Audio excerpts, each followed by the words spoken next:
ఇంటికి నేను స్వామి సుట్టాని అసలే కాను.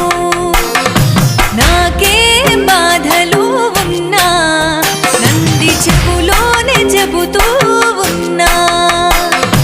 నిన్ను కొలుచుకుంటా నా గుండె నిండా కాపాడవయ్యా నా ఎండి కొండ వినవయ్య ఈశ్వరా. నీ ఆజ్ఞ లేనిదే స్వామి